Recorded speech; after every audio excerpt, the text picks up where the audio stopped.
YouTube, what's good? It's your boy, Great, back with another great talker, man. This is episode 5. Now, today's episode, we're not going to be getting into, we're going to be getting into the word, but we're not going to be getting into the word. Today is actually going to be part 2 of the story time. If you haven't seen it already, when these dudes try to sacrifice me, I thought this was my friends, they try to sacrifice me. That should pop up like right over here or something like that. Some over there. So that was part 1. After that, I still didn't come to God. You feel me? First of all, hold on. Before we even get into this, make sure you like, comment, and subscribe, man. Join the great gang, or you ain't gang, man. Come on. I don't know how many subscribers we got right now, man. But shoot, bro, we trying to get to 100K. I know we far from it. You know what I mean? But shoot, man, you never know what could happen. Yeah, man. Appreciate all the support so far. You know what I'm saying? Whatchamacallit just dropped. Autopilot just dropped. Make sure you listen to that. Got another song on the way. What is it called? I don't know, but another song is on the way. It's not coming out this week, but it's gonna come out next week. So yeah, follow me on Instagram to keep up with all that. Follow me on Instagram, Grxxt94. Follow me on TikTok _great Grxxt. You know what I'm saying?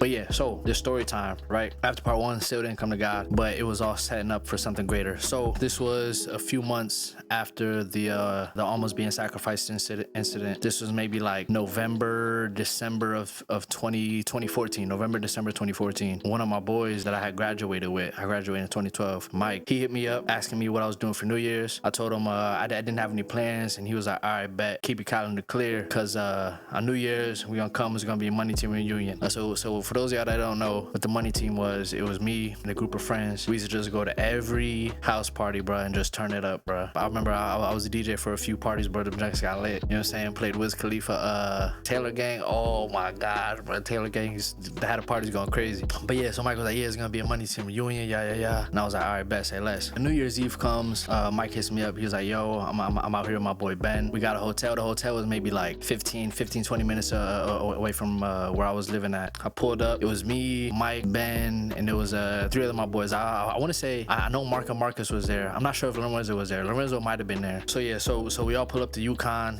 Ben, I don't think I smoked yet. I probably did smoke, but back then, bro, I was smoking like crazy. Just because I could afford it. You know what I'm saying? It was a habit that I was feeding with the money that I was getting from a mailman. So we get to the first house. You know what I'm saying? First house lit. I see 2 dudes that I was playing flag football with. Now mind you, Yukon is maybe like an hour and a half, almost 2 hours from my hometown, Bridgeport. So to see them out there, I was dumb lit. You know what I'm saying? I dapped them up. We chopping it up. Finna roll up with them. And Ben, mind you, Ben is the dude that came up with Mike. They came up from Virginia. So Ben is like, yo, JJ, yo, come on, we on to the next house. But I wasn't really paying him any mind. I was seeing my boys. You know what I'm saying? We linking up, kicking it, yada yada yada. And then Ben, he had 2 bottles in his hand. When he called me again, he clinked the 2 bottles together. Somehow, like, I just felt compelled to go with him. Like, I couldn't resist, bro. It was the weirdest feeling ever. I was just chopping it up with my 2 homies, and all of a sudden he's like, hey JJ, come on, clink clink. And then I'm just like, oh shoot, like I gotta go. Like, it was almost like some get out type junk. You know what I'm saying? Like I couldn't resist it. We go to the next house. You know what I'm saying? Still partying. And I remember I see my boy Tyler. Tyler was one of my homeboys back from high school. I see him out there. We chopping it up. We like, yo, let's roll up. So I'm like, all right, bet. We go to his truck, roll up, spark up, smoking. Come back to the party.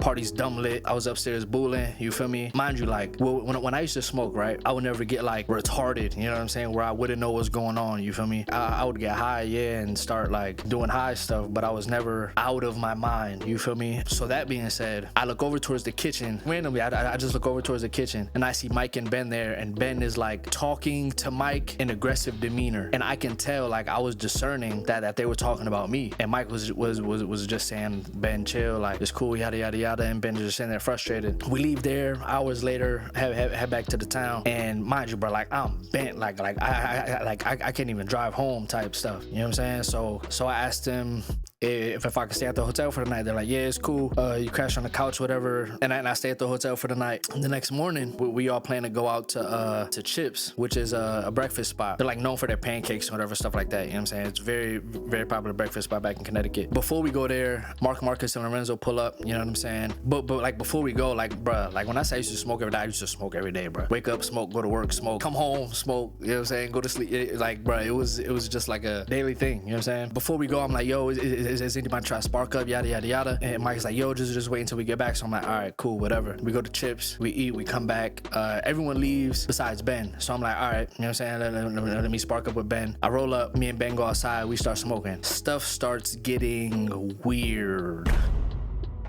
You know what I mean? Like, I start getting paranoid. I start becoming afraid. And it's because Ben was doing witchcraft through us smoking. You know what I'm saying? Like, I've told people my testimony plenty of times. You know what I'm saying? Some people think that the weed was laced, but I'm telling them, like, the weed was not laced. And I'm actually gonna get to that later. The weed wasn't laced because it was the sack that I had. I didn't pick up weed from people that I didn't know. I got family that sold drugs, friend that sold drugs. Like, I was just around it all the time. You know what I'm saying? So every time I picked up, it was always from a reliable source. Me and Ben are smoking. I start like fading in and out of my thoughts. Like, when I'll think into my mind, like when I would doze off and kind of just start talking to myself in my mind, I would hear Ben saying things to me. So imagine this, right? Me and Ben smoking. We start talking, and then I just start dozing off like this.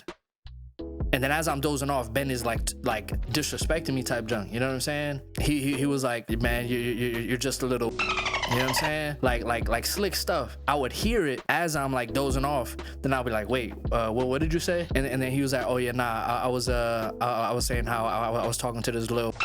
You know what I mean? That even freaks me out even more because I know he did not say that. You know what I'm saying? I know for a fact he did not say that. So it just keeps happening, bro. And even when, like, while we're listening to the music, which goes into a whole other thing I'm gonna get into later about music and the power of music, he was like speaking to me through the music, bro. It was the weirdest thing ever, bro. I knew then, like, I'm like, bruh, something is going on. Something is completely wrong. So, for the record, in the midst of like all of this fading in and out of my thoughts and him like disrespecting me and stuff like that, I'm not really gonna get too much into detail, but he was telling me that like him and Mike are into like some really wicked things, bro, which even freaked me out even more, bro. You know what I'm saying? So like my fear is just going through the roof, and as I'm thinking to myself, he's telling me these things, and I'm like, wait, what did you say? He said something completely different, but I know that's not what he just said, bro. It was crazy, bro. So anyway, yeah, back to the video. I'm not trying to let him know that I'm bugging, but at the same time, he knows because he's the one that's doing it. Like, you get what I'm saying? Him and Mike are having another party that night at their hotel. So I get done smoking with Ben. I get to the crib. I'm going crazy. I'm like, bro, I don't know if I should go back, bro. I don't know who this dude Ben is. I don't know what he just did. I'm just sitting at home thinking if I should go, if I shouldn't go. Cause mind you, like, it's my boy Mike. You feel me? Like we went to high school together type junk. You know what I mean? So I'm like, you know what? It's my boy Mike. I'm not gonna do him dirty like that. You know what I'm saying? Even though what happened with Ben earlier is straight. You know what I'm saying? I'm just gonna go anyway and then turn up. You feel me? So get to the party. As I'm walking inside, I see Mike walk into the car, and I'm like, yo, Mike, what's good? He ain't saying nothing to me, which was weird. Like, it didn't really throw me off, but I was just like, all right, he's probably in a rush or something. Woo. I get inside the party, and at this point, I'm trying to stay away from Ben, trying to stay far away from Ben as possible. You know what I'm saying? So I see my boys Marcus and Lorenzo in the kitchen. I keep thinking Lorenzo was there. I'm not sure if Lorenzo was there. Yo, Lorenzo, if you was there, let me know. But Marcus was definitely there. Lorenzo was there too. As a matter of fact, Lorenzo was there. I see them in the kitchen. We pour up, start drinking, chopping it up. Ben comes through, and I'm just trying to play it cool. You know what I'm saying? Mind you, like, I was trying to stay away from him, but now he came towards me. You know what I mean? And I could just like tell, bro. I could discern that he knew something was going on. You know what I'm saying? Amongst other people there that was at the party, they knew what was going on too. But right now, like the conflict is just between me and Ben. For me, he asked where the corkscrew is to open up a wine bottle. So as he says that, I start getting attacked with thoughts of, yo, he's asking for the corkscrew opener because he wants to stab you with it. Like, bro, no lie. Like these are my thoughts. Mind you, like, I've never had these kind of thoughts before. I've never been afraid of nobody in my life. You know what I'm saying? Now all of a sudden, like, I'm getting these thoughts. You feel me? So he's asking about the corkscrew opener. I'm like, oh shoot, sun's about to go down. I'm about to get stabbed. I'm out of here, right? These dudes that I had seen earlier, mind you, like, the people at the party was pretty much everybody that I went to high school with or was at another high school that, you know what I'm saying? So I'm like, yo, I gotta get out of here. You know what I mean? I tell them, I'm like, yo, I'm about to go get some Dutchess from the store. I'll be back. I'm about to get some Dutchess from the store. I'll be back. But I already had Dutchess on me. You know what I'm saying? I had Dutchess and weed on me just in case I wanted to roll up. But I needed an excuse to get out of there. So I was like, all right, yeah, I'm about to run to the store, grab some Dutchess. Woo. But I knew I wasn't coming back. You know what I'm saying? I just needed something to say to get out of there. I'm like, all right, you know what? I'm gonna pull up to my brother's crib, go smoke with him, woo, and you know what I'm saying? Hopefully, like, this will, like, I'll be at ease. You know what I'm saying? I'll smoke, I'll be at ease, I'll be fine, right? Wrong. I get outside my brother's crib, and then I start thinking back to, like, bro, I start getting crazy crazy attacks in my mind, bro. And then I remember that I was talking with Mike about my brother, cause my brother used to give my friends tattoos, haircuts, you know what I'm saying? So I remember that Mike had asked about my brother. And in my mind, I was thinking, okay, he asked about my brother because he knew that I was gonna be here after. So once I walk inside, Mike and Ben are gonna come and then they're gonna kill me there. So I'm like, all right, you know what? I'm gonna text my brother. I'm gonna see him another time, and I'm gonna pull up to my cousin Jaylon crib. They were over there chilling. It was Jaylon, all of my other friends, you know what I'm saying? Like the dudes that I was hanging around with. They was all over there just hanging out, playing beer pong, whatever. I get to Jaylon's crib and I'm just sitting outside in the car. And then I'm thinking to myself, Mike asked about Jaylon. So he asked about him because he knew that I was gonna be here after I came to my brother's house. So I literally, bro, as I was thinking about pulling off, I see my boys come outside. It's maybe like 4 of them. I see them. I'm like, shoot, bro. Like they see me. Like I can't go anywhere now. I get out the car. I say what's up to them. They're like, yeah, we about to go to the store, or they about to go drop somebody something. They was leaving. Then they asked what I was doing. I was like, yeah, I'm about to smoke in the whip. One of my boys, Booby, he was like, oh, word, yeah, I will smoke with you. So we get in the car, we start smoking. Now the same thing that's happening that happened with me and Ben is now happening with me and Booby. You know what I'm saying? He was talking about me indirectly. Like, bro, it was so weird. You know what I mean? Like once I started dozing off, like, then he would say something. Then I'll be like, wait, what? Wait, what would you just say? And then he'll say something else. And I knew that wasn't what he said. So now, like, that fear, that paranoia is starting to come back, bro. Like, so we get done smoking. We go upstairs to my cousin's crib. There's still some of my boys there cooling, you know what I'm saying, playing beer pong or whatever. Mind you, like the thoughts that I was having, like, bro, Mike and Ben about to pull up any minute, come through and kill me, dog. I'm on edge like crazy, you know what I'm saying? All of that indirect talk, bro, is still happening, bro. A couple of my boys, like, were playing beer pong, right? And one of them said, yo, it's mad fun to play this game with white people. Now, when he said that, I was thinking the game that they're playing is the mind game that they're playing with me. But I was just with a whole bunch of white people, bro. Like the high school that I went to was predominantly white. If there was like 20 people there, 4 of us were black, bro. You know what I'm saying? But anyway, love white people, you know what I'm saying? Yeah, shout out all my, you know what I'm saying? Yeah, all right. So he says that, and then I just start bugging out of my mind. I'm like, oh, frick, bro, like it's happening again. But it's crazy how, like, whenever somebody would say something, they would all react a certain way. It was super weird, bro. But then my other boys get back, and I'm just still like going through it, you know what I'm saying? And then I'm just like, all right, you know what, bro? Like, I just gotta open up and tell them, you feel me? Like these are my boys, right? I could open up and tell them. I'm like, yo, everybody sit down. Like, I gotta tell y'all something. So they're like, all right, what's good? I'm like, yo, I smoked with somebody I shouldn't have smoked with. You know what I'm saying? Like, I feel like I'm in trouble. Mind you, like, these is my dogs, bro. Like, A1 since day one. Like, everywhere I would go, you would see them with me. Everywhere they would go, you would see me with them. You know what I'm saying? As I'm telling them this, bro, they're like, yo, you're bugging, we're out. We're out of here. Now I'm thinking like, bro, what the heck is going on, bro? Like, mind you, like these supposed to be my friends, dog. Like, if I'm saying I'm going through something as a real friend, like, you're supposed to be there for me, right? Like that's what. All right. Anyway, they leave. Booby stays because I told him earlier that I was gonna take him to the crib. Mind you, like, we're at my cousin's house, right? My cousin Jaylon, he's like, yo, you got a dip because I got a girl coming through. It's weird because we could have just kicked it in the living room while him and the girl went into his room. You know what I'm saying? Type junk. But he's like, yo, if you don't leave, I'm calling Pop to come get you. Now Pop is our granddad. He's like, yo, if you don't leave, I'm calling Pop to come get you, or you can have Booby drive you home because we're not letting you drive. But mind you, bro, like, I drove there type junk. You know what I'm saying? Plus, like, all the times when we were getting intoxicated, I was majority of the time the driver. Now I'm just feeling super weird. Still thinking Ben and Mike are on their way to come get me, and I don't want Booby to drive my car because I'm thinking if he drives my car, he's gonna take me somewhere, kill me, and just take off with my whip. You feel me? So I'm like, all right, you know what? Call Pop. Tell Pop to come get me. My granddad comes, picks up me and Booby. He comes with my grandmother. My grandmother takes my car home. Me and Booby are riding with my granddad. My granddad like, Jay, what's going on with you? Why is Jaylon telling me to come get you? And I'm like, man, nothing. Like I'm fine. You know what I'm saying? Like, nothing's wrong. And then Booby, this dude tells my granddad, he's like, sir, he told me he took Molly. He's doing, you know what I'm saying, just like completely capping, bro. Mind you, I told y'all exactly what just happened. Nowhere in the story did I ever tell Booby like, yo, I'm high off Molly right now. I was just high, going through a bunch of spiritual warfare. Booby gets dropped off at the crib. We go back to my house. I don't really remember what my grandparents say. Yeah, so the next day I go to work and I'm still like, kind of bugging out in my mind, right? I hit up my cousin Jaylon. I'm like, yo, was because he used to live like right down the street from the post office. You know what I'm saying? Downtown Bridgeport. So I was like, yo, what's good? I got some gas. I'm gonna pull up on you after work and then we're gonna blow it down. He's like, all right, bet. I get to his crib. I tell him I'm outside. And as I literally hang up the phone, told him I'm outside, I get a call from two of my boys, EJ and Tyrese. They're like, yo, what you doing? I'm like, yo, I'm at Jaylon crib, we about to smoke. Now, mind you, like, as all of this is happening, like, this is happening one by one, right? Boom, get to Jaylon's crib. Tell him come downstairs. After I hang up the phone, boom, I'm on the phone with EJ and Tyrese. Yo, what you doing? I'm at Jaylon's crib. So I'm thinking, okay, they knew that I was gonna be here. They want to pull up to Jaylon's crib to kill me. But I'm like, you know what? Let me not get blood on Jaylon's floor. So I'm just like, yo, just meet me and Jaylon at Blackham. So they're like, I bet. Blackham is a middle school around the corner from my house. Man, everything was happening at Blackham. You know what I'm saying? We used to play football there. We used to play basketball there. We used to pull up. So they had like 3 baseball diamonds at the school. We would like go into the dugout, smoke, go into like the little like areas that they have there and just blow it down. So we get to Blackham, Tyrese and EJ get in a car and they already have a blunt rolled up. They're like, yo, we already got a blunt rolled up. You want to smoke this? In my mind, I'm like, no, I don't want to smoke it because y'all probably laced it with something and it's finna get crazy. Me and Jaylon start smoking our blunt. I'm not sure if we pass it. I think we do pass it.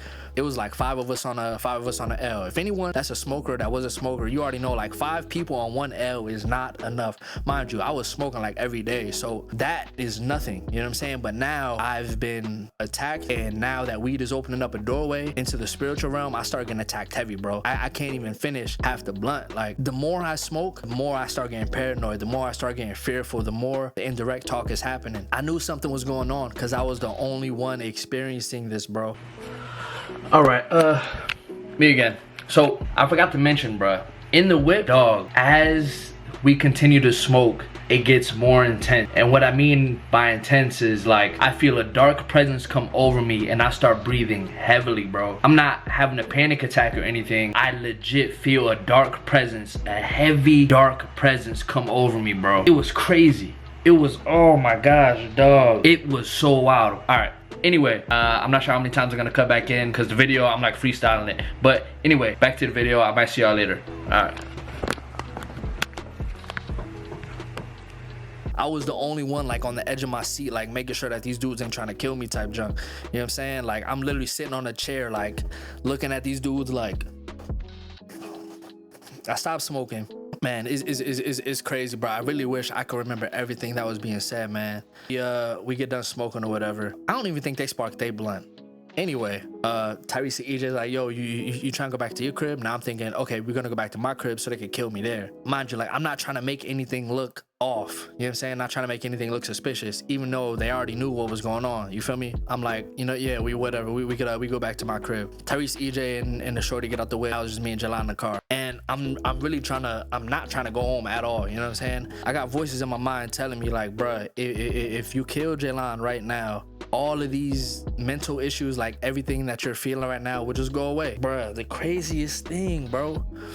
So as I'm thinking to myself in my head, as I'm thinking to these voices in my head, Jaylon is pretending to be on the phone, responding to every single thought that I have. Every single thought that I have, he's responding to. I'm thinking in my head like, maybe I should kill him. And he was like, what? You gonna do what? Every thought, bro, is just being responded to. So I'm like, you know what, bro? I can't even kill this dude, bro. Like this is my cousin. You feel me? Like I can't kill him. I'm just trying to procrastinate, going home like, yo, let's stop at Burger King. So we stop at Burger King, and the colors blue and red are really sticking out to me right now. Like they're triggers for me at this point. Why? Because back when I was with Ben and Mike, I want to say we stopped at McDonald's, and Ben starts talking about the power of red and blue when it comes to marketing. You know what I'm saying? Like Walmart, blue; McDonald's, red; Burger King, red; blue; CVS, blue. I mean, CVS, red; Walmart, red; Target, red. You know what I'm saying? Like there's specific colors that pull out specific emotions when it comes to marketing. But anyway, so now these colors, red and blue, because he talked about that, they're triggers for me now. So now we get to Burger King, all I see is red and blue. I'm like, oh frick, these people probably gonna poison my food and die. We get to the window, and it's a girl working there that Jaylon knows. So now I'm even more on edge. I'm like, oh my gosh, bro, this is even worse, bro. They really poison my food now. So I get the food, we go back to the crib, and the way that my house is in Connecticut, I was staying in the garage at the time. My granddad like had made the garage into a bedroom. It was like 1/3 garage, the rest of it bedroom. We would go in through the garage door, and there's like a light over the garage door. You know what I'm saying? Like it was one of those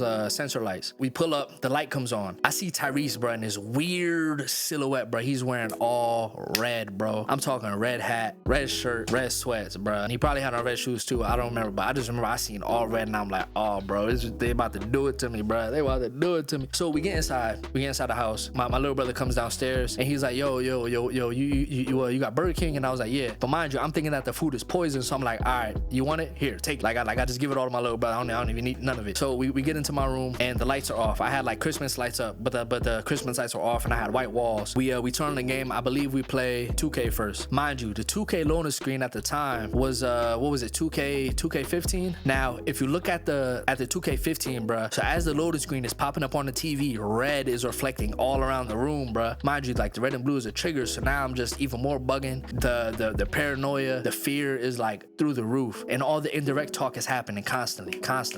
It's like non-stop. I try not to bug out because I don't know, bro. Like, I just don't bug out. But in my mind, I'm bugging out. But outwardly, I'm not bugging out. You know what I'm saying? As the indirect talk is happening, we're picking teams, and I believe we do random teams, bro. I believe we pick random teams. And the random teams, I remember one of the random teams was the Bulls, and I believe the other one was like the Mavericks or something. But it was a red and blue team, bro. So I'm freaking out. I'm like, oh heck no, bro. This gotta be like we're tripping right now, bro. Like, bro, this is how real life is, bro. Like the spiritual world and the physical world are one in one. Like right now, we can't see the spiritual world, but there's stuff going on in the spiritual realm. So that happening just like confirmed that, you know what I mean? So red and blue, I'm like, all right, you know what, figure, bro, like let's play Madden. Let's play Madden. We pop in Madden 15. But Madden 15, bro, is Richard Sherman on the cover. He played for the Seahawks, bro. Their jerseys are blue. You know what I'm saying? The loading screen is Richard Sherman, like in a press man coverage, blue jersey, white walls. The room is lit up blue. Triggers, bro. All freaking triggers, bro. I'm bugging. I'm like, oh my god, bro, this can't be happening, dog. So we go to pick random teams again, bro. It was a red and blue team. I believe it was the Falcons and the Giants. So now I'm really tweaking, bro. I'm like, bro, this cannot be happening right now. And then Tyrese gets a phone call, and I'm not sure who was on the phone. It might have been EJ or something, but he's like,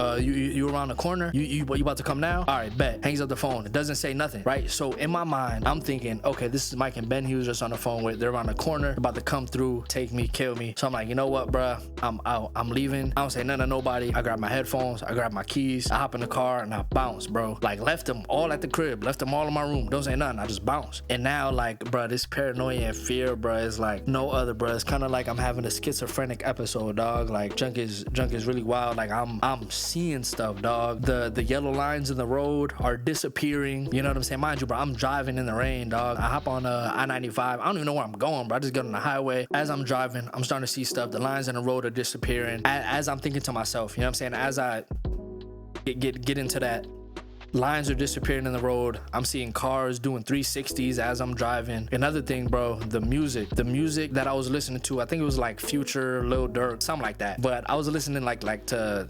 that kind of music, you know what I mean? As I started thinking to myself, I'm starting to hear demonic voices in the music, bro. Future would no longer be rapping, and I'm hearing demonic voices telling me like, we're gonna kill you, we're gonna rip your guts out. As I'm thinking to myself, once I start hearing that, I'm like, wait, what am I hearing? And as I get back into reality, I hear the regular voices again, and like the beat does not skip at all. It's just all super smooth, bro. I'm like, all right, you know what? I'm turning down the music. I can't listen to this. This whole time, bro, I'm swerving in and out of traffic, doing like 90 in the rain, dog. It's maybe like 10 o'clock at night, 9 o'clock at night, swerving in the rain, no idea where I'm going. Somehow, okay, so you know how you get to a highway, right? I'll probably post a picture of it. When you get to like an exit, it'll say like 25 miles an hour bend, and I'm doing like 70, 80 miles an hour, bro. Coming into this 25 mile an hour off ramp, I come into this joint, it's raining. I'm like, oh shoot, I need to slow down, but it's too late, right? I'm turning my wheel. I feel my car start to lose control, bro. I let go of the wheel for a good few seconds. My car is still going around the bend, bro. It's crazy. Like years later, I was visiting my boy's church. One of his boys that I just met starts prophesying to me. He's like, yo, you should have died in an accident years ago.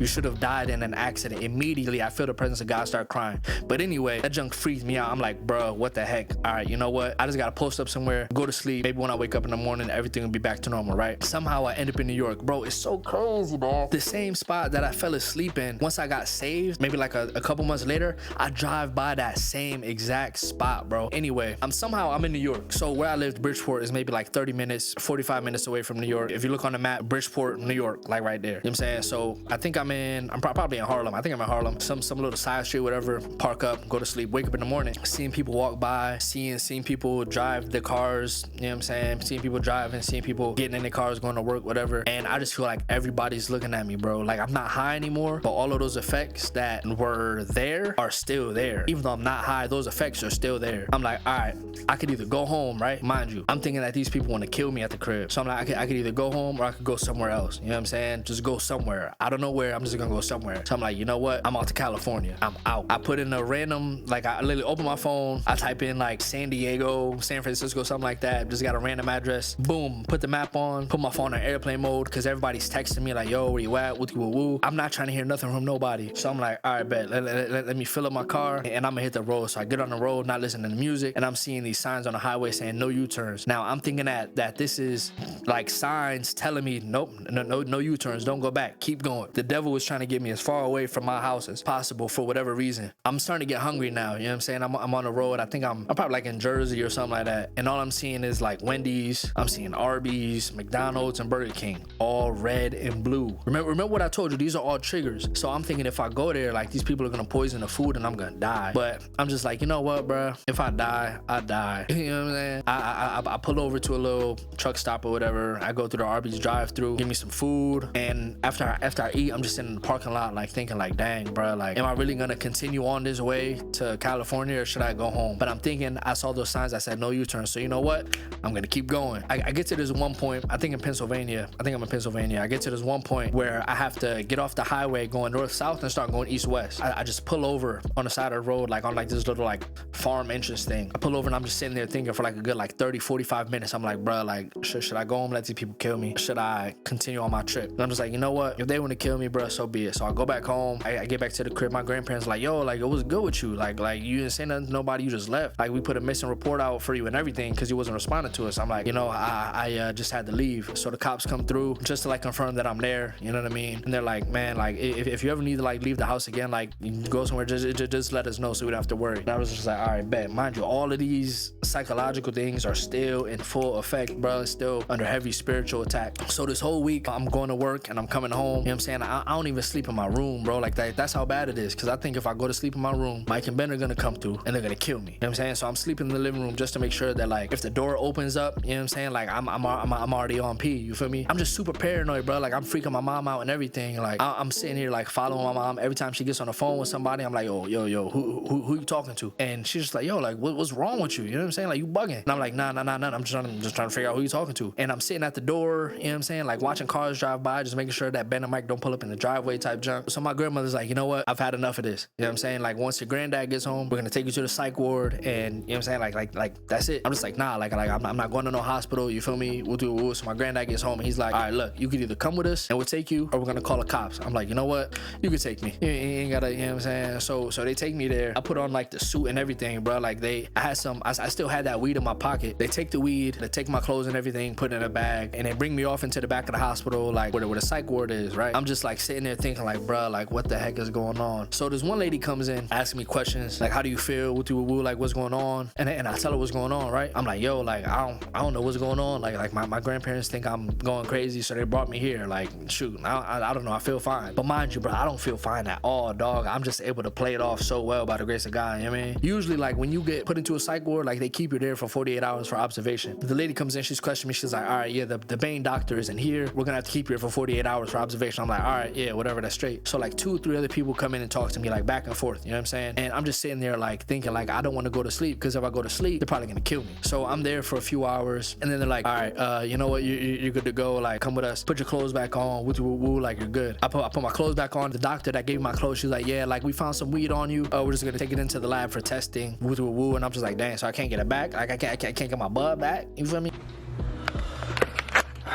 Alright, me again. Forgot to put this in the video. So I ran a test on the weed. Test came back a couple weeks later. The weed wasn't laced. So you know what that means? It was witchcraft. It was witchcraft for sure. Back to the video. go back home, and now I got a doctor appointment on Friday with the family doctor. You know what I'm saying? Throughout this whole week, I'm going to work. Mind you, I'm not listening to any music. You feel me? Because I was hearing demons talk to me through the music, bro. Like real life stuff, real spirituality junk. But while I'm at work, on the work floor, I'm hearing the indirect talk. These two dudes were across the floor talking about baseball. You know what I'm saying? And they're like talking about this one dude. I don't know who they was talking about. But the guy was like, yeah, bro, he's so dumb. I don't know why he would do that. But when he said that, I'm thinking he's talking about me. Like, that's what I mean about the indirect talk. But they were talking about me. You know what I'm saying? Like, I wasn't just bugging. Like, they were really talking about me. Friday comes. I think I go to see the physician like on like a Wednesday or Thursday. You know what I'm saying? This is all the same week. This is all like the first couple weeks of January. I'm at work or whatever. You feel me? Not listening to any music. It's just weird, bro. The whole work week is weird, bro. On the last day, Friday, it's like snowing outside. There isn't like a lot of people. It's snowy, real silent, super silent outside. Like you know that sound when it's snowing outside and you just hear the stillness of the weather. That is the environment that I was in. So I'm on my last set of deliveries. It's like a little like strip plaza. You know what I'm saying? It's like 4 or 5 stores on the block. As I come out of the last corner store, I see one of the dudes that's on the mail route. It's just me and him, bro. Like, this is like some junk in a movie type junk. He stops and he's like, yo, like, you just gotta have hope. You know what I'm saying? And I'm sitting there thinking, like, what does he mean? You know what I'm saying? Like why is he telling this to me? He's like, yeah, bro, like, you just gotta believe, you gotta have hope. And that's really like all he says, you know what I'm saying? And then he just walks on, and I'm walking back to the mail truck looking up in the sky, like snow is falling. It's just a peace outside, bro, like a stillness. Like for those of y'all that been in the snow, like y'all know what I'm talking about, you know what I mean? So I'm just sitting there looking up like, bro, like what the heck, bro, like what's going on? My cousin Teresa, shout out cuz, man, she hit me up earlier that week. She probably hit me up like on a Wednesday or Thursday or whatever, but she hit me up that week. She was like, hey, I haven't spoken to her like in a couple years. And mind you, a couple years ago, she had invited me to come to her church, but I didn't end up going. So she hits me up, she's like, yo, we're having this thing at our church called Hype for Harvest. You know what I'm saying? Come through, it's gonna be lit. We're gonna have rappers, singers, dancers. It's gonna be fire. So I'm like, you know what? They're gonna kill me at the church. She's inviting me to the church because they're gonna kill me at the church. I don't know if you know this, Teresa, but that's what I was thinking. I'm like, you know what? But if they want to kill me at the church, on the altar at the church, whatever. You know what I'm saying? Like, at that point, I didn't have faith in anything. I was just ready to die, bro. No cap. There was some other stuff that was happening too. It was like I was having crazy suicidal thoughts, and I was actually supposed to have a gun. I promise you, bro. If I would have had a gun, then I wouldn't be here right now. I kid you not. But it's crazy because the dude that had the straps, every time like the transaction was ready, like one of us wouldn't be around for whatever reason. You know what I'm saying? Like he would be out of town, or I'll be busy doing something. Every time, Lord knows that if I would have had the gun, I would have offed myself in my whip, bro. No faking. So I'm like, all right, whatever, cuz I'll be there. So that's on Saturday. Saturday comes, I'm at Hype for Harvest. We're downstairs. Cornerstone, shout out Cornerstone, man. I miss the Cornerstone fam. So we're downstairs before the show starts, getting like snacks and stuff like that, chopping it up, and everybody just showing me mad love, bro. Like, it's weird, like genuine love. And this is like something that I've never experienced before. You feel me? It's kind of like their love almost suppressing the feeling, like, but it wasn't just love, bro. It was the Holy Spirit. Like, I was in a place that was set apart for the Lord. I entered a place where the Spirit of God like was, you know what I'm saying, daily. So we go upstairs. I'm with my other cousin now. I'm with Teresa's daughter Zaria. Shout out Zaria. Congratulations on the bar. You know what I'm saying? I know you're gonna do great things. I actually, years ago, a prophet like actually spoke to me about you. He was like, who's Zaria? Mind you, never met the dude in my life. He's like, who's Zaria? And I was like, my cousin. And he was like, all right, well, I feel like there's like a debt cloud over her head in regards to school. Mind you, I didn't tell him you was in school or nothing. He was like, I feel like there's a debt cloud over you in regards to school, but we break that right now in Jesus' name. You know what I'm saying? And she went to law school, did her thing, man. Yo, crazy, bro. But anyway, so I'm with Zaria now. We're in the sanctuary. The drink gets started. I'm just like sitting to myself. Like, I kind of feel like there's like a bubble around me. You feel me? Like, I'm kind of like secluded to myself, but I'm with other people. The first person goes up and he gives a spoken word about the word radical. And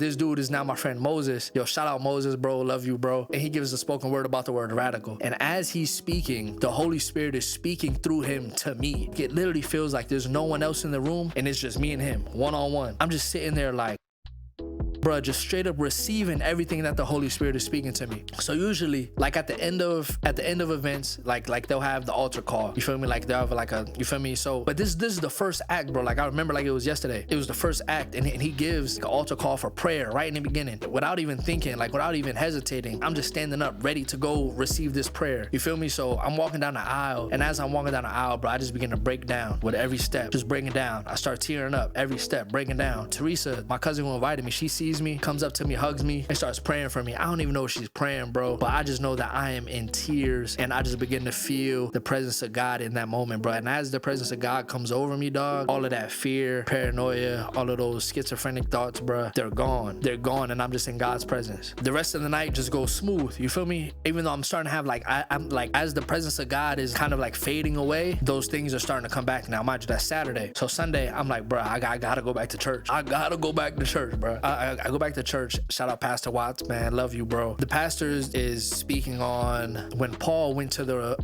was on the road to Damascus, and when he met Jesus, the light came to him, blinded him. You know what I'm saying? Jesus revealed himself to him, and he was talking about how Paul fasted for 3 days because he felt the wrath of God was coming to him. You know what I'm saying? So I'm just feeling that the light of God came to me, and I felt the wrath of God was coming my way if I didn't fast. I have no idea what fasting is. I just know I had to fast. The whole message, I'm just feeling the conviction of the Holy Spirit, bro. Everything, bro. I'm feeling it, dog. At the end of his message, he's like, man, if you feel like the Lord knocking on your heart and you want to give your life to Christ, or you want to rededicate yourself to Christ, raise your hand, bro. Without even thinking, bro, I stand up and raise my hand without even like hesitating. Like my body, like my spirit just knows, bro. And I'm standing up, raising my hand. He calls me up to the front. There's like somebody else there too, but he calls us up to the front, and we pray a prayer of salvation. I know that some people say like, oh, a prayer doesn't save you, woo. If you pray that prayer with intention, like you realize like, bro, like I need God, and I need to repent from my sins. That person that's leading you in prayer, bro, like you're talking to God, you feel me? And you're gonna be saved. You know what I'm saying? Like, now don't get me wrong, there are people who just be like, oh, I'll pray a prayer, I'll be saved. Like let me just pray that. Like, nah, bro, like that's not what I was doing. Like I wasn't just speaking with my lips so that the pastor and everybody hears me, but I was really saying that junk from the inner depths of my heart, bro. Like as I'm praying that prayer again, I feel the presence of God, bro. And mind you, but before I went to church that Sunday, those thoughts were speaking to me. Like those spirits were speaking to me like, okay, Saturday you was good, but now Sunday when you come to church, they gonna kill you then. Nah, but mind you, like I was ready to die, bro. Like I really didn't care. So boom, I gave my life to Christ right there, right? I'm just already knowing like, all right, bro, I gotta keep coming back to this church because Jesus is real. Jesus touched me. I felt the presence of God. I gotta keep coming back, bro. The next day, mind you, Saturday, Sunday, Monday, these 3 days, bro, were the most impactful days of my life, bro. Monday was the young adult Bible study. Okay, so Sunday after church, cousin Teresa, she introduces me to the young adult leader, Jay. Shout out Jay, man. I miss you, bro. When I come back to CT, yeah, man, I gotta come visit you, bro. We get to the Bible study. I don't know anybody there but Jay. Mind you, when I had met Jay, I asked him if there was gonna be shorties at the Bible study. I didn't really care about the word because my flesh was still pretty active. You know what I'm saying? I was like, yo, there's gonna be shorties. He's like, yeah, there's gonna be girls. Pull up. You know what I'm saying? I'm sure he just said that just to get me to come through. You know what I mean? We get to the Bible study. Once the Bible study kicks off, they usually kick off with prayer and worship. Now, mind you, I've never worshiped God in my life. I don't know how to worship God. I'm just sitting there while they sing to the music. I'm just people there speaking in tongues, you know what I'm saying? Like the presence of God is there for sure. You feel me? So the Bible study kicks off, they get into the topic, and they're talking about as believers, we're called to be the salt of the earth. But if we have no flavor, hold on, I'm about to pull up the verse for you. All right, so it's Matthew 5:13-20, I believe. Yes, salt and light, right? This is verse 13. You are the salt of the earth. But if salt has, mind you, this is the Bible study, right? You are the salt of the earth. But if salt has lost its taste, how shall its saltiness be restored? It is no longer good for anything except to be thrown out, trampled under people's feet. You are the light of the world. A city set on a hill cannot be hidden. Nor do people light a lamp and put it under a basket, but on a stand, and it gives light to all in the house. In the same way, let your light shine before others, so that they may see your good works and give glory to your Father who is in heaven. Once they said, if you lose your flavor, you have no good use but to be thrown out and trampled on, bruh, I was feeling conviction again, bro. Heavy conviction, bro. Heavy freaking conviction, bro. Because I just became a believer, but I knew I had no flavor. So I was like, oh my gosh, bro. I don't know how I'm going to get flavor, but man, I got to give my all to God. But other than that, I'm going to be thrown out, trampled under, and killed, dog. Burning in hell. Thinking I was already a Christian. Nope. Anyway, so the Bible study, they close out in prayer and worship again, right? But this time, I just lift my hands. You know what I'm saying? I see other people lift their hands. I'm like, I'm just going to lift my hands. I tell you, when I lift my hands, the atmosphere changes. The presence of God, boom, comes down. One of the dudes there, Dwight. Shout out my boy Dwight. Miss you, bro. Love you, man. So you know how people prophesy like, oh yeah, I feel the Lord saying woo woo woo. Nah, bro. The Lord is speaking through this dude. This man is shaking, and I know it's God. And he says, son, you finally come home. You finally answer the call. That's really all I remember. I'm like, yo, this is really God speaking to me right now. Prayer and worship. And there's one lady that's there, Jamila. Shout out Jamila, man, forever. You know what I'm saying? She gives me this paper, and it's basically like a 90-day fast. It's called 90 Days to God. I take the paper. I go home. We go out to eat. You know what I'm saying? We go out to eat or whatever. I'm with some of the people there. But mind you, like, I wanted to fast because of what I had heard on Sunday. And it was like, oh, yeah, you know what I'm saying? We're on a fast too, because in the beginning of the year, they all do a fast. They're like, yeah, we're on a fast too. So I'm eating a black bean burger. So as I'm eating a black bean burger, they start breaking down like different types of fast. So like, yeah, we're doing a Daniel fast. You know what I'm saying? But there's also a liquid fast. Like there's just different kind of fast. So they're like, yo, like what kind of fast do you want to do? I'm like, shoot, I don't know. I'm just do a liquid fast. Like, I'm just gonna drink straight liquid. So I stopped eating the black bean burger. Never had a black bean burger again in my life, but that joke was so trash. But anyway, I get home after that. I have some great fellowship. You know what I'm saying? And mind you, but like when I'm sitting, the colors red and blue are still triggers to me. So as I'm sitting there, it's nighttime. Outside the window, down the road, there's like a red neon light. And randomly throughout the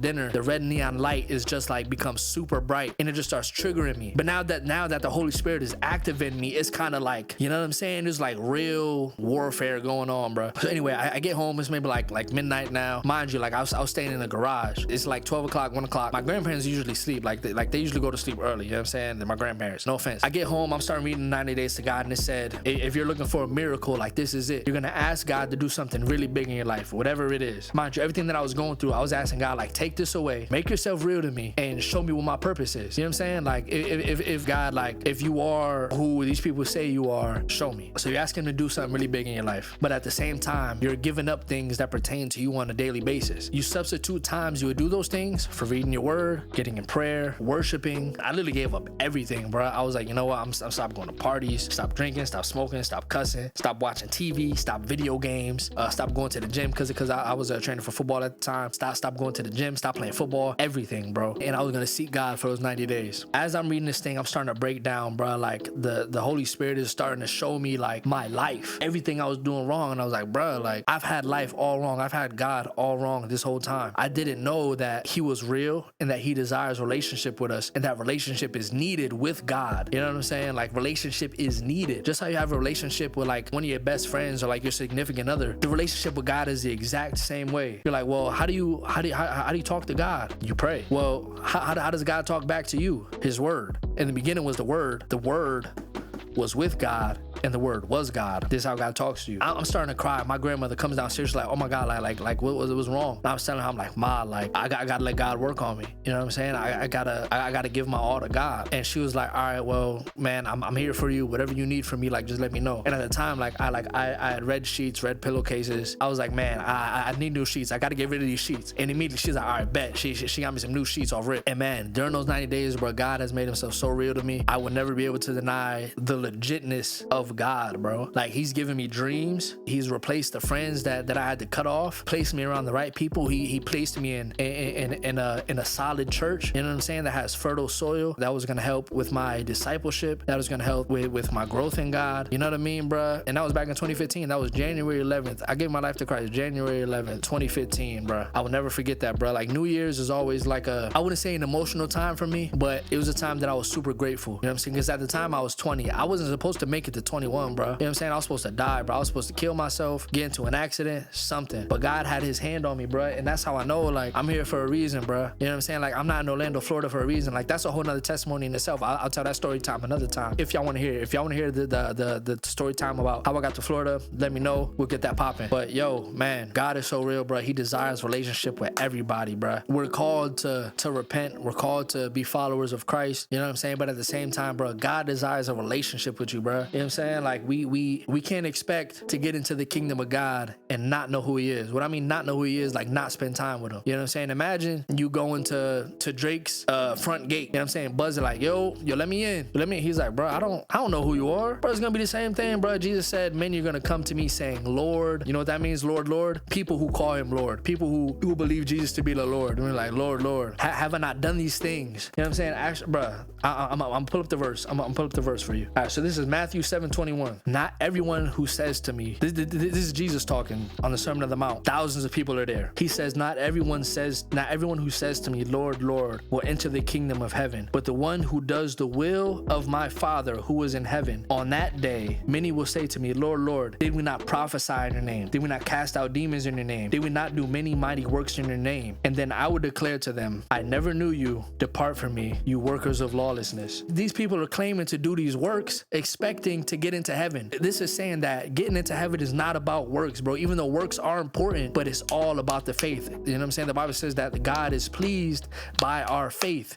You feel me? Man, it doesn't matter if you go to church. There's people in church who are going to hell. Like, that's a reality of it. You know what I'm saying? Not everybody who's in church is going to make it to heaven. You know what I'm saying? The Bible says that the road to destruction widens every day. The way that leads to life is a narrow path, and only few will find it. Only few will find it. So, bro, you need to take life seriously, bro, because life is more than what we see it is. You know what I'm saying? Like, one day we're all gonna come face to face with that reality when we die. Like, we're gonna be held accountable for what we did. Even as believers, we're still gonna be held accountable for our works. You know what I'm saying? But we won't be judged and cast into hell. Mind you, God doesn't send people to hell. We make the choice. We allow the enemy to blind us, deceive us, and live a life that we think is pleasing to God when it's really not. You might be thinking, like, how do you know what's a life that's pleasing to God?